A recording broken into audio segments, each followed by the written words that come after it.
It's 5 o'clock in Pirate Country, and it's time to get pumped up with the P-Man. Hit the door and hit the road. 94.3 The Game is going to get you home, and the P-Man's not holding back. Yes!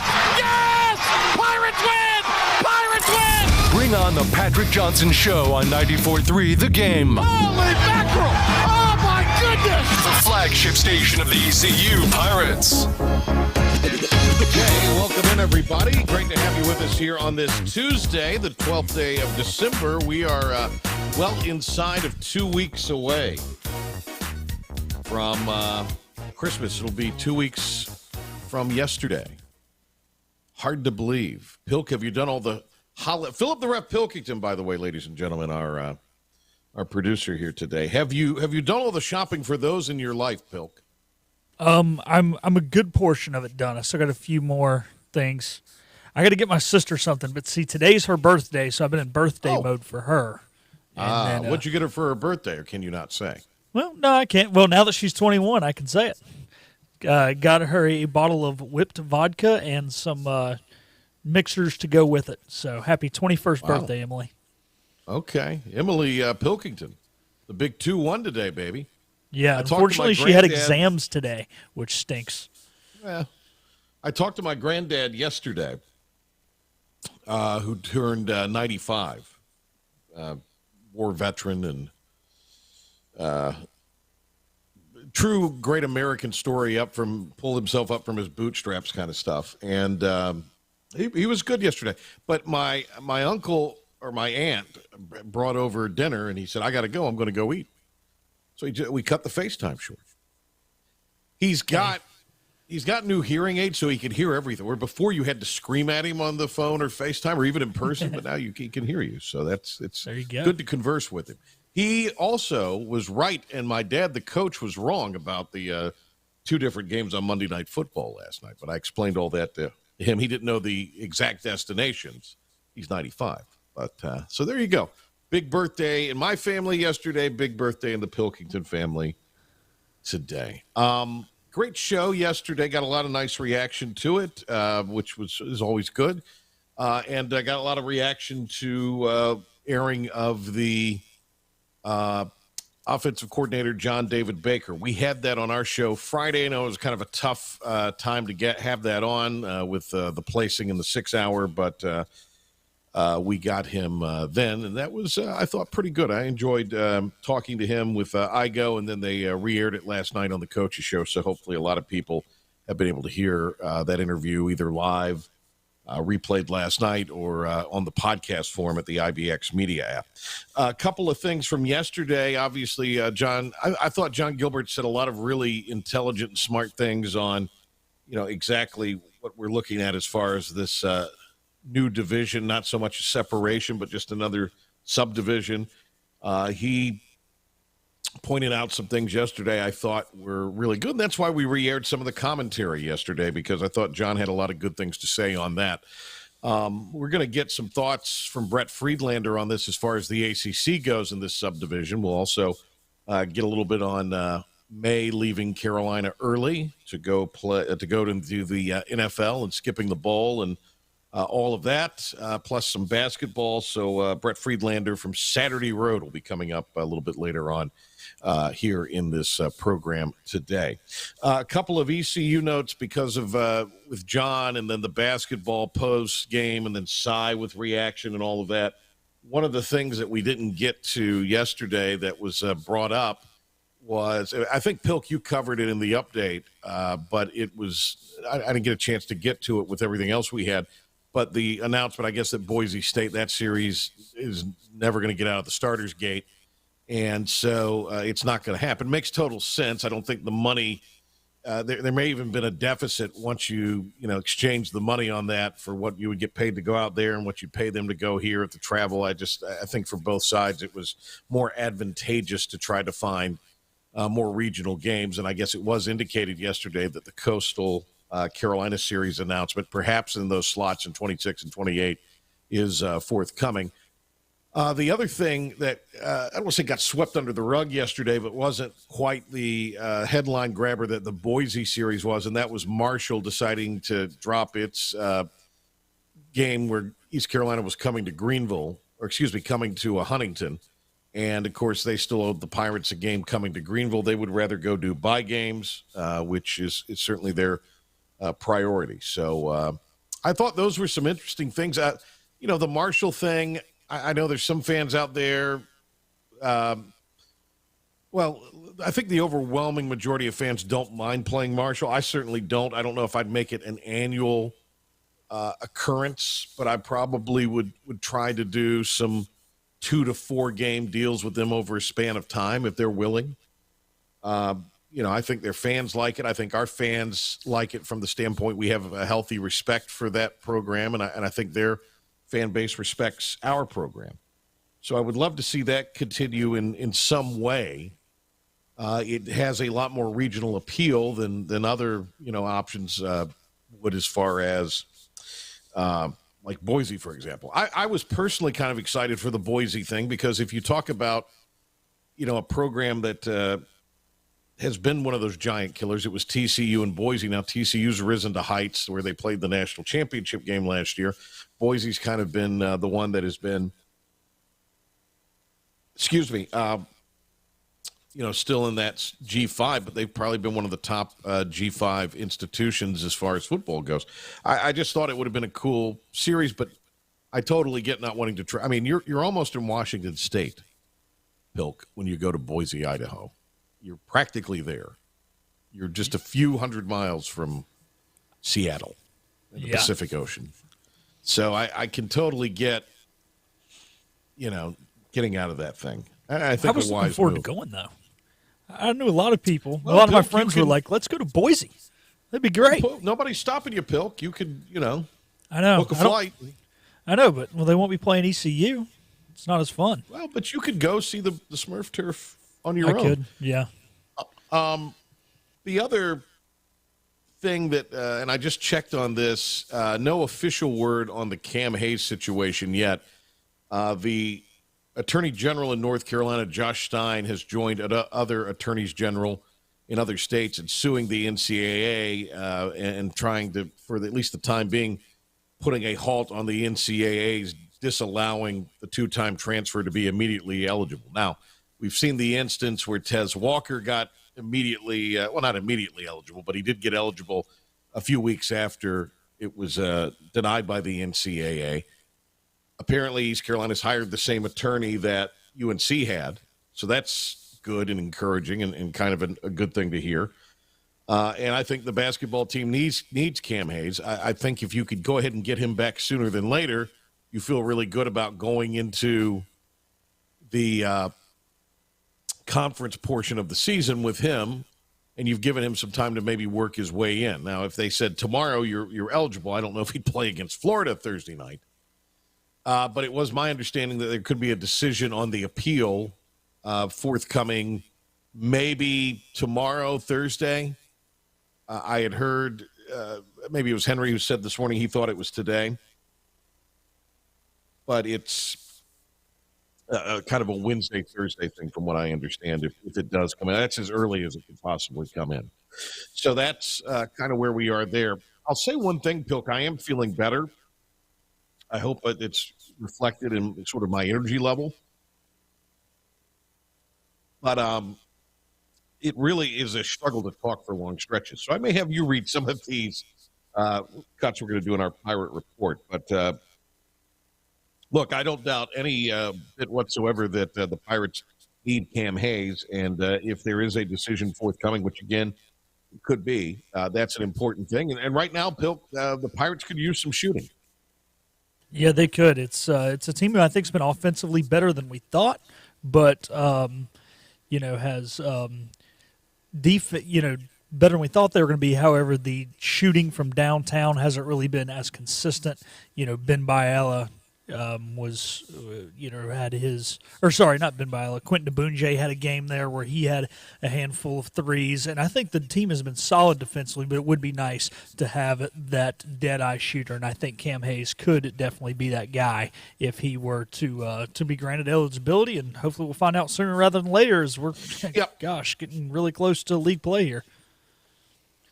Well, and you have right now 3 more games before you start conference play, so we will see. I guess the call you have to make is if it were to be delayed longer. I think anytime if you could get him back in the beginnings of January, I think you do.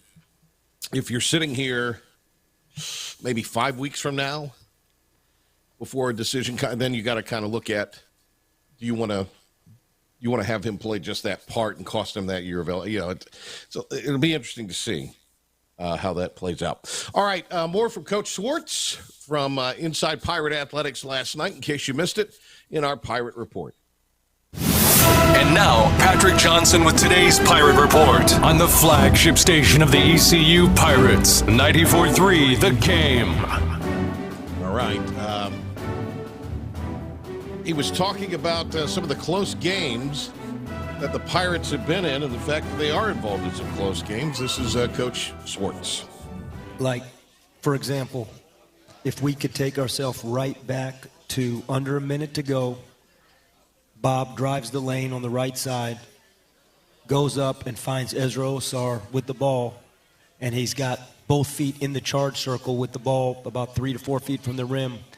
I'd probably put ourselves in that situation 10 out of 10 times and think we're going to live with the result there, whether it's finishing the play, getting fouled, finishing and getting fouled. It just so happened Ezra went to bounce the ball and it went off his foot and it goes out of bounds. But to have the ball with Bobby and Ezra and get the ball right in front of the basket with the chance to take the lead, I'm not sure there's not a play or something you could draw up that would give yourself a better opportunity to take the lead at that point in the game. Coach Swartz talked about what has been a great home court advantage for the Pirates so far this season. Yeah, those 3 words are so special in college basketball, home court advantage, and I said it last year, and I'll say it again. Last year it was at least worth 3 or 4 games in terms of games, whether it was early in the season or, the Cincinnati game late in the year last year. And the home court advantage, the fans, that building, Minji's, when it gets going, is really, it's a 6-man. And we had it versus Wilmington. You and I talked in a press conference after the game that, our players feed off the energy of the fans, and then the fans feed off the energy of our players, and it becomes this great chemistry. And I thought we had it in the building, honestly, for all 40 minutes. Even when we went down 11-12 in the first half, we quickly made a run and came back and cut the lead down to 1. And they went on a 7-0 run, and they took it back up to 8. And then we chopped it down a little bit before halftime and got off to a really good start in the second half and got the thing back where we wanted it to be. And it's what a heavyweight fight basketball game is supposed to be. And we expect to have a lot of those in conference, but we want ECU basketball to have those in the non-conference too, especially at home. And this is Coach on what will carry over from the South Carolina game. Cut 5. I don't know if we can draw based on, talent, that, this and that. Like, we know South Carolina's a really good team. Florida's a really good team. What we have to do is we have to draw on the areas that we know we fell short in that South Carolina game. There were some defensive breakdowns that we had. We watched them today. We went over them as a team. There's some things on offense that we know we got to clean up. You can't always count on the ball going in the basket, shooting the ball well, but you can't have better execution. You can't have better, just some small things here and there that we worked on today that you hope and we will work on the next couple of days. So I think that's where the confidence can stem from within your own team. And before we get the scout on Florida, Pilk, let's play Coach Swartz talking about playing back-to-back SEC games. Yeah, I like it. The problem is I hadn't lost much to South Carolina or Florida when I was there, so I would love to be able to keep that trend going. So, but yeah, you know what? Again, I say this, that we want to stand in the center of the ring with anybody we face. And this time of year, basketball is going to be this. Basketball is not – no one's going to get backed in a corner, and the rink fight's going to be over in the first couple rounds. And we want our guys to understand that. And I think that's what our younger, I don't want to say we're young, but we're younger. South Carolina had 500 Division I starts on that roster and 2 1,000-point scores. They were 4 grad seniors. Right now, we don't have one grad senior, and we don't have one senior on the team. We have some sophomores, some juniors that are real contributors, but at some point there's going to be some GRs and SRs next to our roster, and I think all of these experiences we're going through are really going to help us. So let me just point one thing out there, Pilk. See if you picked up on it. The humble brag. I haven't lost much to those teams. When he's talking about South Carolina and Florida, he's talking about his time at Tennessee on Rick Barnes' staff. I thought that was a pretty good little, just a little, Oh, it was perfect. You got to. Yeah, I mean, hey, you got to celebrate wins, and you got to still love them years later. That was good. That was good. All right, final thing here in this deal with Coach Schwartz for the Pirate Report, and that is scouting Florida, which the Pirates will leave tomorrow to head to Orlando, then to Lakeland, where they will take on the Florida Gators in the Orlando Magic's G-Team League arena. They're a really nice arena in Lakeland, in one of the neutral site games that you often get this time of year. Here is Coach Schwartz with the scout of the Gators. Very, very high-tempo team that wants to shoot the ball very quickly. They will shoot a lot of threes. On their roster, all but anybody that's played more than 6 games has shot a three for their team. I think they have a couple guys that maybe play 2 games or 3 games that, maybe don't play as much, that hadn't shot the ball from behind the arc. But every single one of their players has the green light to shoot the ball from behind the arc, and then they are an elite offensive rebounding team. Go Gator. There you go. The Gators. Go Gator. Took me a while to find that, Pilk, but I found it. But you found it. That's what matters. I found it. That's all that matters. So the game will be 7 o'clock on Thursday night, a 6:30 airtime on 94.3 The Game and 107.9 WNCT. If you want to relive any of our shows, if you want to listen to us on the go, if you want to watch video of any of the video streaming that we do with our programs, including this show, you want to look at this gorgeous face, or maybe when Sonny's on, you want to watch Sonny for whatever reason. It's up to you. I don't know when he'll be on again, but you could go back and relive some of the great moments.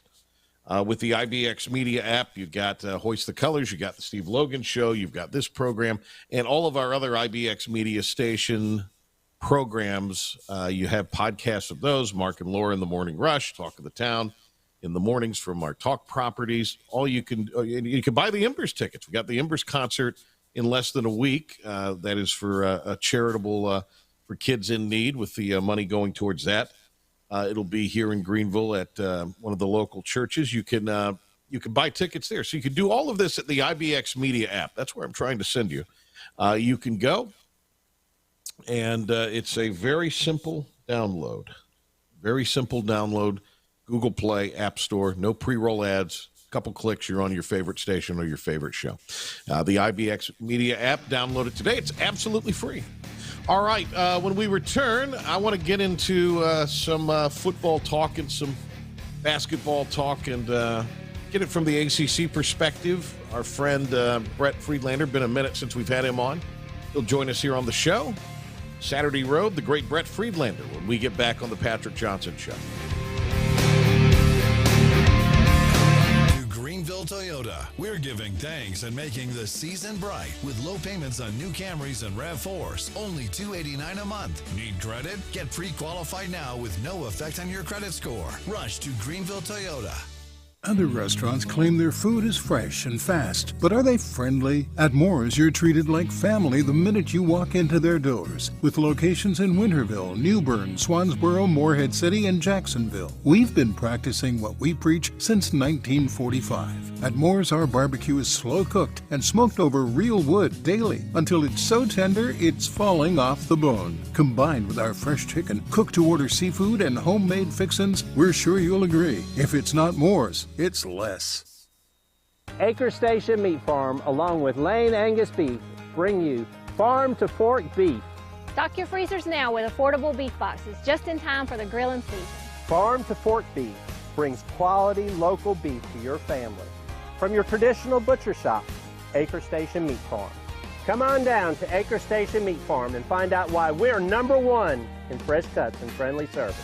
Acre Station Meat Farm, Highway 32 North, Pinetown.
Storm season is approaching. North Carolina weather can damage your roof, and before long, a small leak can turn into a big problem. Your home is one of your biggest investments, so protect it with Wells Home Improvements. We work with all insurance companies for a hassle-free roof installation experience. Call us today and get 10% off your roof installation when you mention this commercial. 252-227-8403 or visit us online at wellshomeimprovements.com. Wells Home Improvements. Local, honest, dependable. It's time to give thanks, and Greenville Toyota is making it happen with no payments for 3 months. Yes, we're thanking our customers with no payments till next year. That means extra money in your pocket, just in time for holiday shopping. Rush to Greenville Toyota. Sometimes you just don't know if you want to kiss him or slap him. Ow! Either way, he'd probably like it. The Patrick Johnson Show on 94.3 The Game. All right, welcome back. This Tuesday, let's go now to our video link here where Brett Friedlander has joined us from Saturday Road. Hello, Brett. How's it going? Good to see you again. Always good to talk to you. How are you? Yeah, I'm well. What a crazy season it's been. We've where to start? I want to start, I guess, with this subdivision that the NCAA is proposing for the universities to pay students to directly pay student athletes in some cases to play for their respective institutions. I want to play a little something from Stephen Igo's show yesterday that we played with John Gilbert. I believe in this cut. I hope I have this right. I believe in this cut that he has the kind of estimated what he would say, number of schools, at least in the SEC, that would probably not participate in this. He did mention, I don't know if it's in this cut, about the ACC numbers. So if he doesn't mention it, I'll mention it. We'll get your reaction to the whole thing. So here we go. I don't really want to term it a split in Division I. And if I'm spitballing a number of teams, it's probably going to be somewhere around 40 teams or so that are going to operate more like a professional franchise. But I'd also caution everyone with this, like what I saw that they proposed, like the bottom third teams in the Southeastern Conference could not afford to do what they're proposing. And conversely, what John would say, maybe in that same answer or in another answer about the same topic, was that, you're not looking at a real top-heavy amount going from the ACC right now. Would you agree with that? Well, I would, for starters, I would say that I cannot see Wake Forest affording to do it. I would say that Duke would have a hard time affording to do it. The small private schools. Syracuse is another one.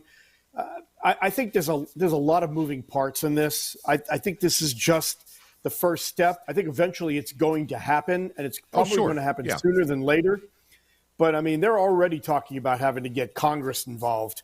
And with all the lawyers and that kind of thing, I just have to see the finished product before I can kind of get any kind of a feel. But I would imagine that not everybody is going to be able to take part in this, and I think that's the point. Well stated. And And I think there's going to be some places, I'll say NC State, you may disagree, that I don't know if NC State could truly afford to do this, because the $30,000 for half the athletes, per athlete, it just gets you in the door.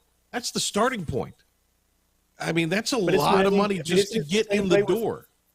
But isn't it the same way with NIL right now? I mean, some schools are able to, to pay more than others. And, NC State, you look at the places they're getting their transfers from, and it's not the same as places like Alabama and Florida State, right. Clemson. It's because they don't have the money. Yeah, well, that's what I'm saying. I can maybe see North Carolina attempting this, maybe. But I don't know if NC State, I just don't know if the economics work. If North Carolina's going to be able to do it, wouldn't NC State have to do it too as a state school? Like I said, I just have to see the parameters. I have to see what this thing really looks like, right? Because it's just right now it's kind of fantasy still. Do you like the idea though? The concept?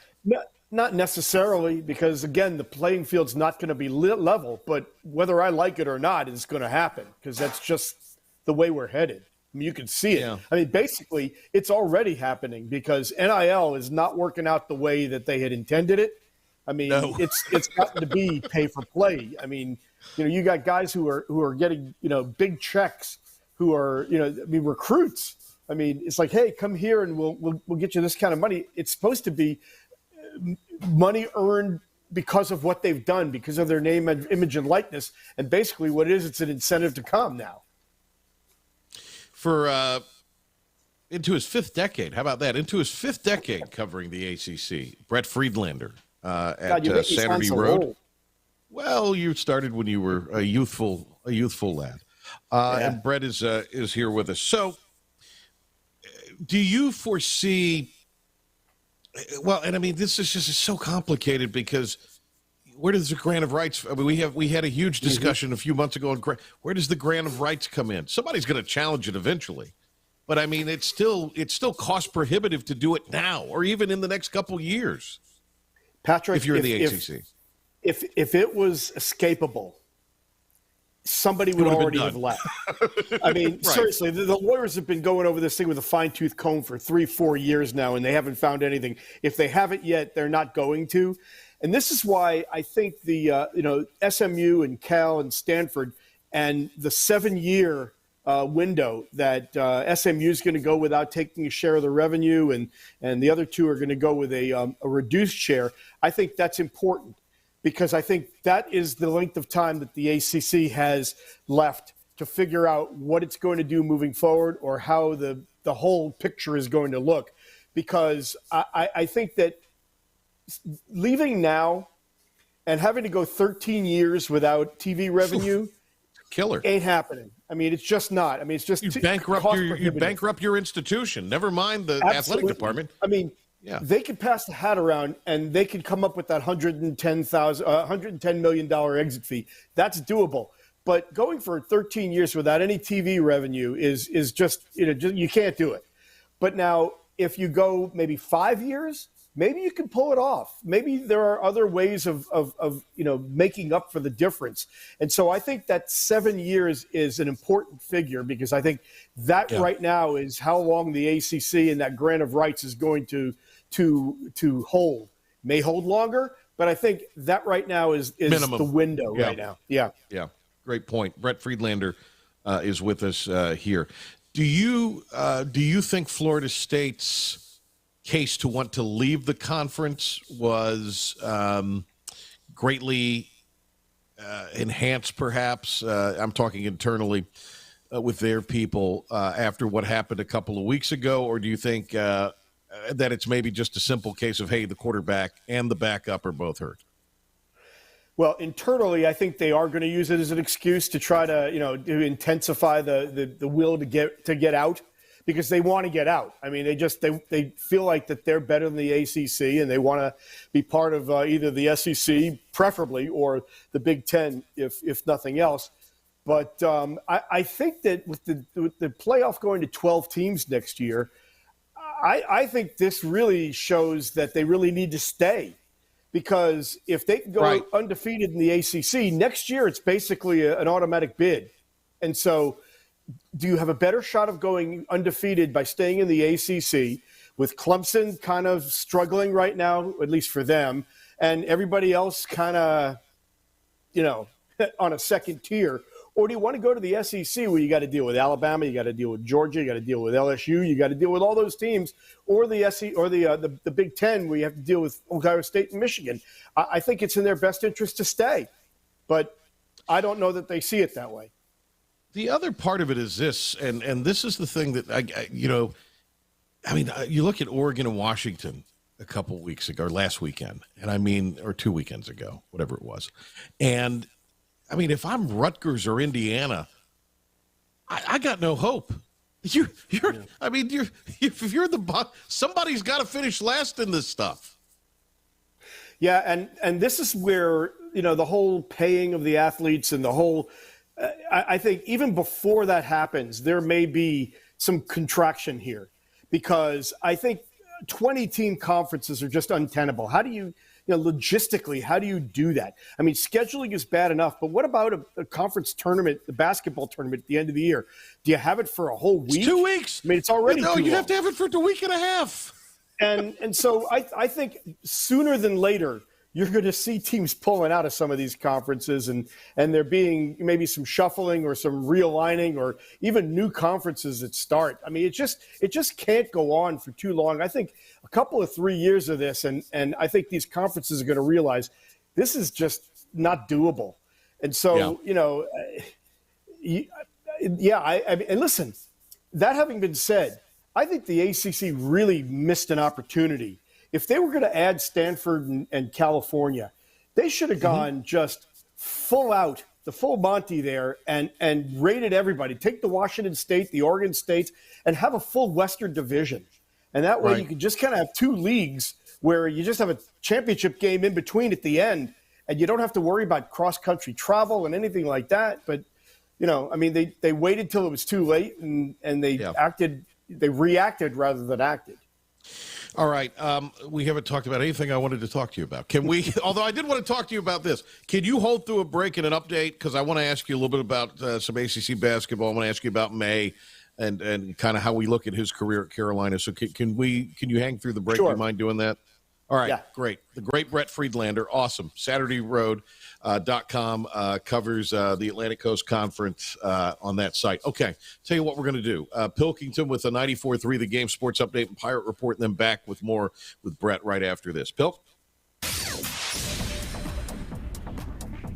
Thanks, P-Man. We will start with more portal news as Pirates linebacker Ra Dilworth has entered the transfer portal. He started 7 games this past season with the program. Former Michigan State quarterback Caden Hauser has entered the portal and is expected to visit ECU earlier this week. Hauser had 7 starts this past season for the Spartans. He will be entering his redshirt sophomore season coming up in 2024. Future Pirate basketball opponent has added a piece to their roster as former Kansas State forward Naquan Tomlin announced that he is transferring to Memphis. He will graduate later this week and is expected to be able to join the Tigers team shortly after being admitted to school in Memphis. He was suspended from the Wildcat program indefinitely after being arrested on disorderly conduct back in October. However, before the Pirates worry about any conference teams, they will have to handle the Florida Gators. 2 things primarily. Incredibly fast team in transition, shoot a lot of threes, and one of the top 10 offensive rebounding teams in the country. That game will be on Thursday at 7. You can hear it right here on 94.3 The Game. Tonight there is some local college basketball as 21st-ranked Duke will host Hofstra. You can hear that on our sister station, Talk 1037. And also NC State will be hosting Tennessee Martin. Both those games are scheduled to tip at 7 p.m. The Chargers have announced that they are placing Justin Herbert on IR as he broke his finger in Sunday's loss to the Broncos. This will end the quarterback season. Easton Stick is expected to make the start against the Raiders on Thursday. He will only be the 4th quarterback to start in a Chargers uniform since Drew Brees was traded following the 2005 season. That'll do it for your 94.3 The Game Sports Flash Update and Pirate Report. On the other side of this timeout, we will be back with more from Brett Friedlander on The Patrick Johnson Show. Air Service is back at Pitt Greenville Airport, offering safe, clean facilities and flights from American Airlines. That means the short commute, quicker lines, and better prices that get you where you're going fast and easy. See it for yourself. There's great things inside at Pitt Greenville Airport. I'm a big mood. You can't name a lot of things that I didn't do. Stacking paper like a book, not a Kindle. You outdated, I'm the one they getting into. And I don't break a sweat. Let's get it. Let's get it. Let's get it. Let's get it. Let's get it. Let's get it. Let's get it. Let's get it. Child, please, I don't need a dog. Are you game day ready? Anson Belt, the official belt of ECU Athletics. Living easy is the sound of children laughing as you make memories with neighbors and friends. It's the sound of nothing at all. It's the smell of the salt air. Hear the waters against the marsh grass. See the beauty of our coast. Bow Coast, located in Beaufort, North Carolina. Southern Living's best small town. Hey, grab me one too.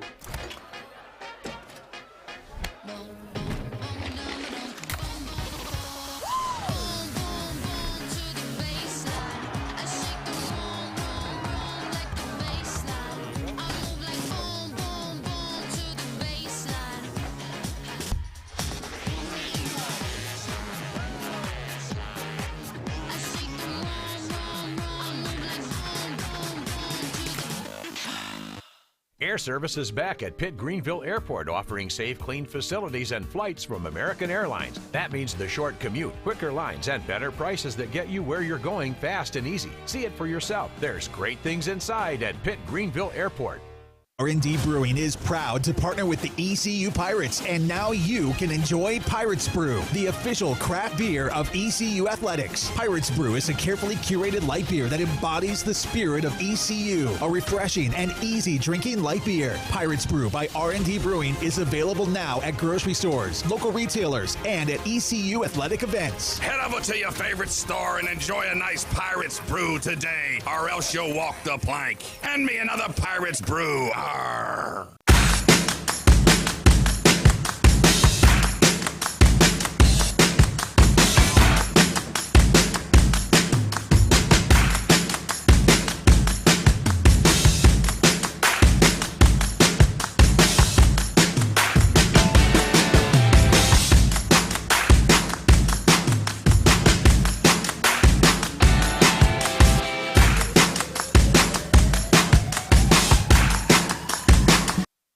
Ready for this? Oh, I'm very ready. Okay, ready? You ready? Streaming to the world at 943thegame.com. This is the Patrick Johnson Show. Now, in all his glory, here's the P-Man. All right, Brett Friedlander is joining us here from Saturday Road. He's been good enough to hang through the break here, and a couple of things I wanted to pose to him as we get ready for the whole season coming up. It was decided that Drake May is going to, obviously forego. And I think Tez Walker may be doing the same thing, foregoing his the final game, the bowl game in Charlotte. But with May more specifically, it makes sense. This has happened. This is the day and age we're in. I think it's 7 or 8 now. Starters either are hurt or in the portal or just not going to play for NFL reasons for the Tar Heels. Nonetheless.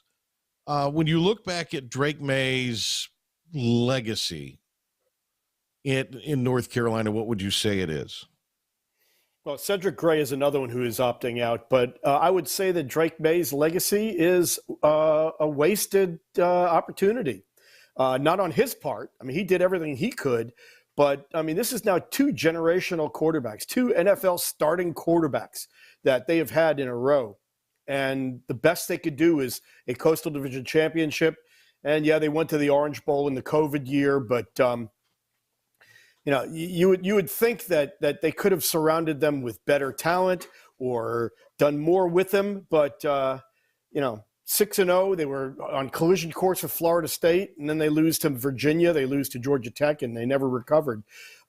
Great individual career, but you have to look at the whole. From a big picture standpoint, it was a disappointing 2 years. Is they've the chancellor there is leaving. Now there's some more to it than athletics, but I got to think there's a little bit of athletics at play here. There's some reported rancor between Bubba Cunningham and Mac Brown. I think Mac wants to be the AD. That's just my personal opinion. So how do you foresee, ultimately, I don't think he wants to be it right now, but I think ultimately that's what he would like to do. How do you foresee all of this kind of playing out there with Mac Brown? That's why I bring all this up to ask you that. Mac is 72 years old, and he has succeeded in doing what he came back to Carolina to do. He cleaned up the mess that Larry Fedora left. He has gotten them back to the point where they are now at least on the verge of relevancy. If he couldn't get it done with Sam Howell and Drake May, then he has probably maxed this thing out, because next year, I mean, obviously the transfer portal is such that you can make major strides in 1 year, but you have to figure they're going to take a step back without all those guys that you mentioned. At this point, why not just say, look, I did what I came to do. I'm stepping back and letting somebody else take over. He loves this. He loves being with the kids. This is his thing. He's going to stick around from best we can tell. I mean, that's what he says he's going to do. I mean, he may be one of those guys like Bear Bryant that when he steps away, that's it. I mean, he's got nothing left to live for. So, but I think it really is time. And I think for the good of the program, it would really be a good time for him to just kind of bow out and step back. Couple quick answers here. Did Elko do Duke dirty by leaving in the middle of the night? And let's answer that first. It seemed a little out of character from a guy. Look, I think you're crazy if you didn't think he was going to take the A&M job. How he handled it seemed to be pretty poor. Absolutely. I don't begrudge him for leaving. It's a great job in that even if it doesn't work out and he gets fired, he's set for life. But the way it happened was really bad. I mean, texting the team, going off in the middle of the night, showing up and having his press conference at midnight. And I mean, he could have waited till the next morning. And I understand that Texas A&M was in a hurry to get it done, but it just really did, like you said, seem out of character for him. And it left a really bad taste in a great 2-year stretch in which he got that program back to respectability. And I really do like the hire of Manny Diaz to replace him. I was going to ask you that. I think that it's a situation where they're not going to tear it down. He's a defensive guy who's already lured a couple of guys back off the transfer portal into the program again. He's a guy who his last job, had Mario Cristobal not been in the picture, I think he still would be the coach at Miami. It's not that, I mean, he got them to bowls all 3 years. He had the second best record. Oh, he took over the program and it stunk. It was in disarray in Miami when he took over. And they wanted Mario because he was an alumnus. He was great at Oregon. He just got caught in a situation where he was the wrong guy at the wrong time. So I think it's a really good hire. He's got a lot of energy. I think he's going to really energize the boosters. But yeah, I think that Mike Elko really kind of did himself a disservice. Not necessarily the program, but I think it really didn't come off very well for him.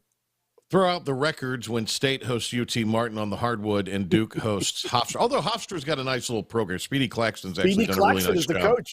Yeah, he's done a really nice job with Hofstra. So, but Duke, should be the favorite prohibitively in that tonight. What is? Let's just get a quick primer on those two programs, State and Duke. Let's start, I guess, with the Wolfpack.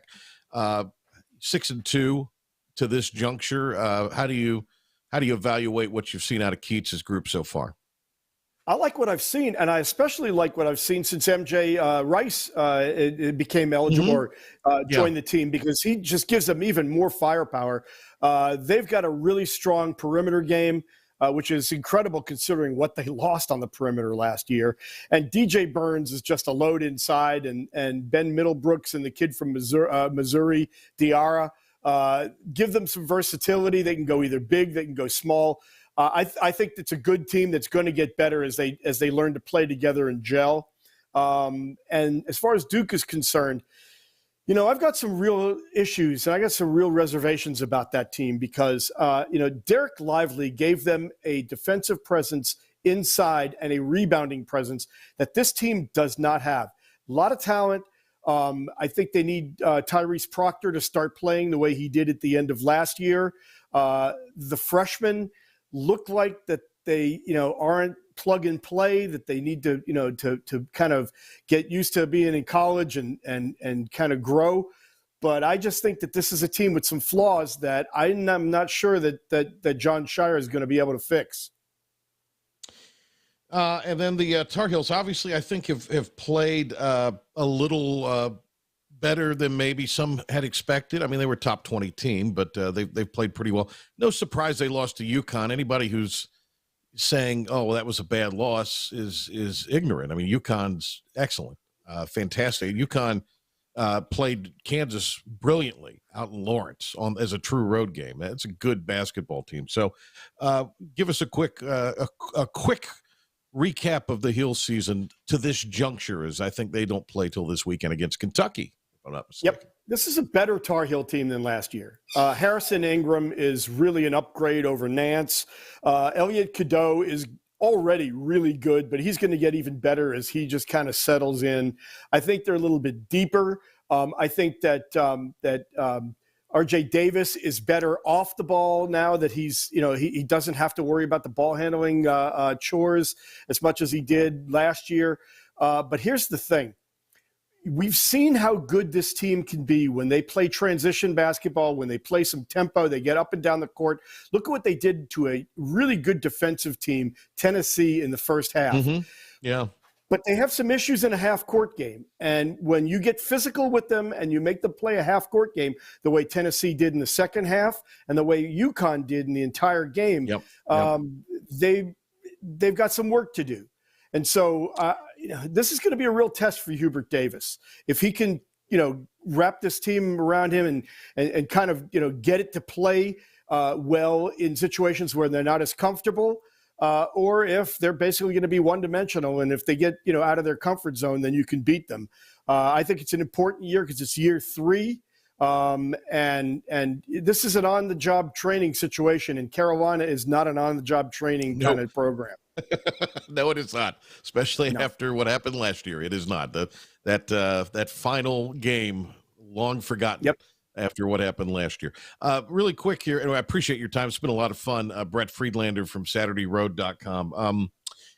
What about Jim Boeheim on television? I've not seen it yet, so I can't really say, but isn't it? But apparently he's pretty good. I imagine he is. I mean, he's sarcastic. He's opinionated, and that's what you really need in a studio analyst. And listen, and according to his son Buddy, and I asked him at the last ACC media day that all of them were there. I think it was 2 years ago. I asked Buddy. I said, "Is he that dour at home? I mean, he can't possibly be. How can anybody be that miserable?" And Buddy said, "No, it's a character that he plays."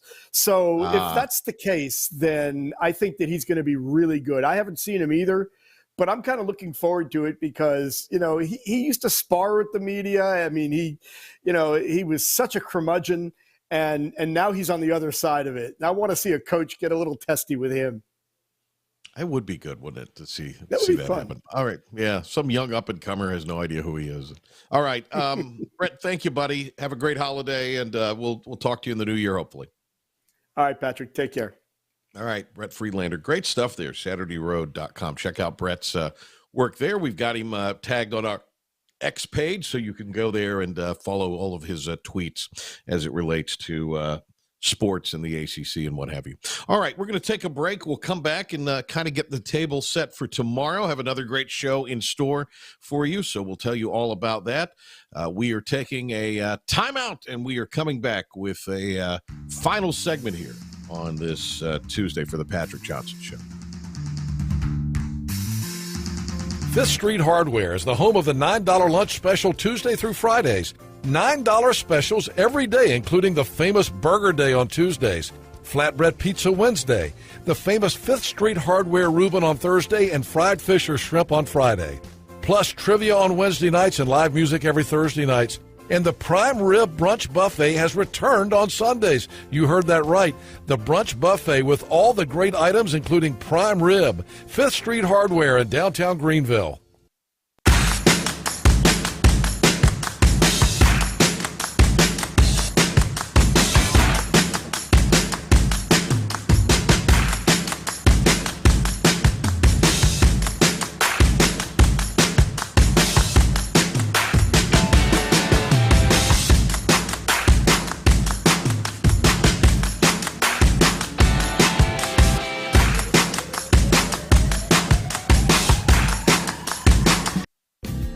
Big tax credits are back. Get a 30% tax credit, up to $2,000 off your new Mitsubishi electric heat pump install. Let Comfort Master help you take advantage of the tax credits with a qualifying Mitsubishi electric ducted heat pump or non-ducted Mitsubishi electric mini splits. Mitsubishi electric mini splits are ideal for bonus rooms, garages, or sunrooms. If you need a new HVAC unit, call Comfort Master today. Call Comfort Master.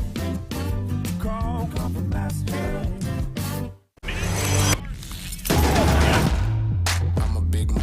You can't name a lot of things that I didn't do. Stacking paper like a book, not a Kindle. You outdated, I'm the one they getting into. And I don't break a sweat. Let's get it. Let's get it. Let's get it. Let's get it. Let's get it. Let's get it. Let's get it. Let's get it. Child, please, I don't need a towel. Are you game day ready? Anson Belt, the official belt of ECU Athletics. Are you ready for a digital hair color revolution? The Color Master Factory by Chi and LG. A masterpiece of innovation, unlimited color formulations, limitless possibilities, long-lasting color.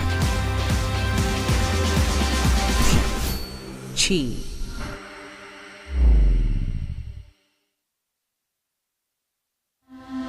This is about you, your family, and the health of all who live in Eastern North Carolina. This is about the transformation of a health system into something more powerful and more human, about creating new ways to treat disease and keep you well. This is about ECU Health, which is to say, it's really all about you. ECU Health. Minds, hearts, purpose. And now, the stunning conclusion of the show. It's the P-Man here.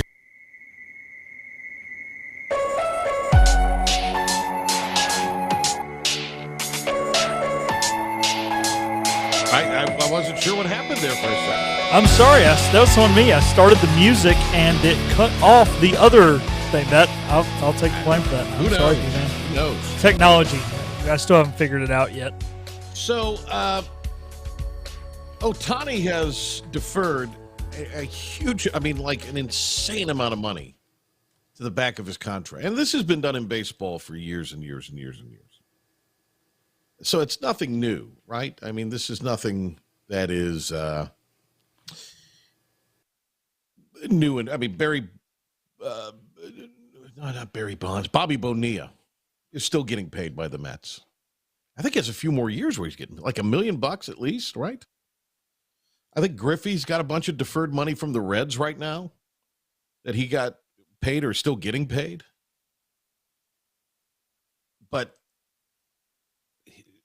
he's deferring how much, Pilk? Like he's pretty much getting paid like $20 million, and then he's getting paid for 680. He's $680 million of it's being deferred to the back end. The back end, that's the post end. Well, the post end, yeah. And where he's able to, and that would be spaced out over the course of his lifetime and his estate's lifetime until it's paid off. But I mean, you look at, it's brilliant in a way, if you think about it, right? I mean, it's brilliant for everybody's whining about it from what the Dodgers are doing, but it's pretty brilliant, to be honest with you.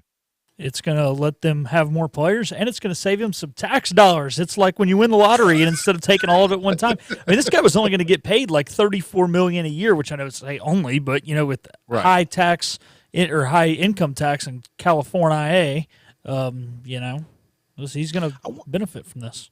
I wonder how that works if he is living in a let's say he moves to Texas, which is a non-state income tax state. I don't know if I said that correctly. It's a non-income tax state. That in Florida and Tennessee, and there's a couple others out west. If he moved there, how would that work? I wonder. Because that's why it's a Henry question. You know, I don't know if Henry would know that. You know where so many people now, musicians have moved to Nashville in the last few years, and to Las Vegas, because I think Nevada is one of those too. That's a non-income tax state. There's no state tax on your income. It's because of that.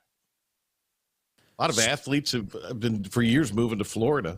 Yeah, or sports Texas is weird because it's normally it's based off it's actually a game check, and it's wherever the game was being played at. Right. When you brought up some of that stuff, you were talking about like golfers and stuff, especially trying to move to Florida. Right. Yeah, it's weird. I don't know how that'll work because for the next 10 years, he won't actually be playing games. He'll just be getting checks. So I don't know if because the Dodgers are in L.A. or if it'll be where he lives. That's interesting. Well, he'd get taxed on the $2 million, but he makes so much money off the field with endorsements and things of the like that he doesn't need it. But I think it's brilliant. I think it was a team player decision and a financial decision. Very, very. I don't understand why he's getting criticized. I really don't, because people who are criticizing don't understand it. Right, and you're gaming the system, and the Dodgers are going to be better with him and leaving all that money open that they can spend on other free agents. It's brilliant. All right, big thanks today to Brett Friedlander. Good stuff there. Saturday Road. Check him out at SaturdayRoad.com. And thanks to Philip the Ref Pilkington. Great job producing today. Pilk, tomorrow we will have with us Doug Martin. Talk football. Doug Martin will be on. All right, looking forward to that. Hey, have a great rest of your Tuesday evening, everybody. We'll see you in the morning on Talk of the Town and back here tomorrow afternoon at 5 for the PJ Show. Hi, I'm D.R. Alligood. And I'm his daughter, Jessica. For 11 years, we have built quality driveways and parking lots for both your residential and commercial needs. We also offer free on-site quotes to have your custom driveways built the way you want. Call AA Hauling 252-946-1227 or AAHauling.com. R&D Brewing is proud to partner with the ECU Pirates, and now you can enjoy Pirates Brew, the official craft beer of ECU Athletics. Pirates Brew is a carefully curated light beer that embodies the spirit of ECU, a refreshing and easy drinking light beer. Pirates Brew by R&D Brewing is available now at grocery stores, local retailers, and at ECU athletic events. Head over to your favorite store and enjoy a nice Pirates Brew today, or else you'll walk the plank. Hand me another Pirates Brew. Living easy is the sound of children laughing as you make memories with neighbors and friends. It's the sound of nothing at all. It's the smell of the salt air. Hear the waters against the marsh grass. See the beauty of our coast, Bow Coast, located in Beaufort, North Carolina. Southern Living's best small town.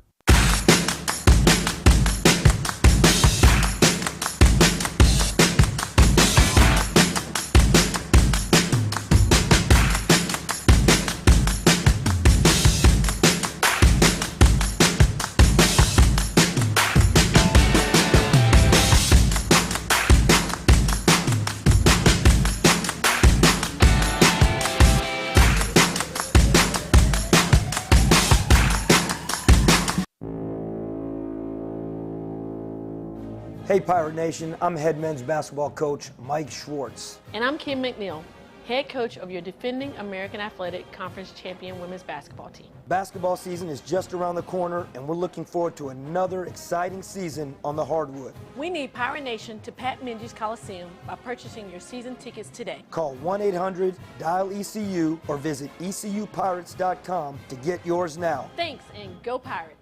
Hi, I'm D.R. Alligood. And I'm his daughter, Jessica. For 11 years, we have built quality driveways and parking lots for both your residential and commercial needs.